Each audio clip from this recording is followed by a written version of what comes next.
Saudara, baru juga diluncurkan 6 Juli lalu program minyak murah Minyak Kita sudah menimbulkan persoalan baru. Banyak pedagang nakal yang menjual minyak kita di atas harga eceran tertinggi Rp14.000. Kementerian Perdagangan langsung meminta online shop menurunkan penjualan minyak kita.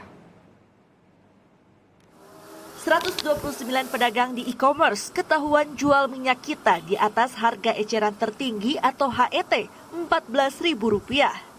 Kementerian Perdagangan lantas menegur dan meminta e-commerce terkait menurunkan penjualan minyak kita di atas HET. Kemendak berkoordinasi dengan Idea dan anggotanya untuk melakukan penurunan atau takedown terhadap tautan penjualan minyak kita di atas HET. Selain itu, dilakukan pengawasan mandiri terhadap para pedagang masing-masing platform agar menjual minyak kita sesuai HET, sehingga kebutuhan minyak goreng masyarakat dapat terpenuhi. Jika penjualan minyak kita sudah terlihat beredar di online, namun sebaliknya di pasar tradisional. Pasca diluncurkan Rabu 6 Juli lalu, minyak kita belum terdistribusi ke masyarakat secara luas. Pedagang di pasar Minggu misalnya mengaku belum ada suplai minyak kita yang sudah diterima toko.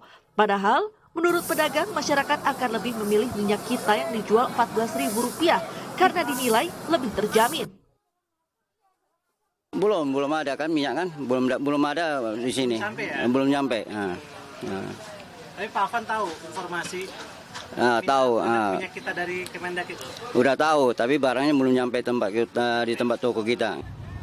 Minyak kita juga belum tersedia di daerah lainnya seperti di Pekalongan, Jawa Tengah. Meski belum tersedia, pedagang mengaku stok minyak goreng melimpah dan harga minyak goreng curah juga dijual seharga Rp14.000 per liter, sama dengan minyak kita. Sebelumnya, Menteri Perdagangan Zulkifli Hasan meluncurkan program minyak goreng curah kemasan sederhana minyak kita Rabu 6 Juli lalu dengan sasaran awal pelaku usaha mikro dan pedagang gorengan. Ada 28 produsen yang saat ini diberi izin produksi minyak kita dengan ukuran 1, 2, dan 5 liter.